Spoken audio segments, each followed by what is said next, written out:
Right, greetings everybody. Today we are going to be talking about HASS. Stay tuned.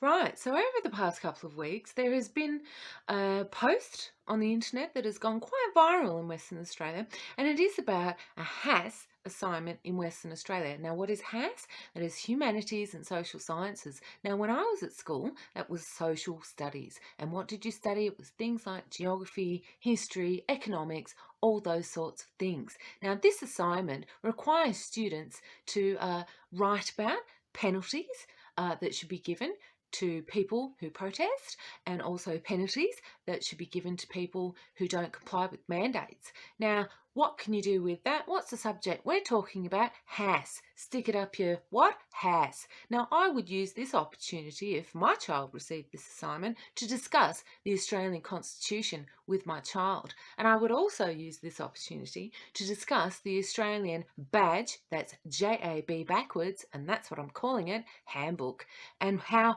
those rules, guidelines are supposed to protect us. Now, what else do I have to complain about today? I'm going to talk about the letter that all parents and caregivers have been sent by Services Australia, telling them that their children are now eligible for the badge. You know where you can shove that. What's the subject? HASS. What else do I have to talk about? We're going to talk about the fact that now in Western Australia and all over Australia, it is indeed winter, and our governments are now telling us that we should go and get our yearly flu badge.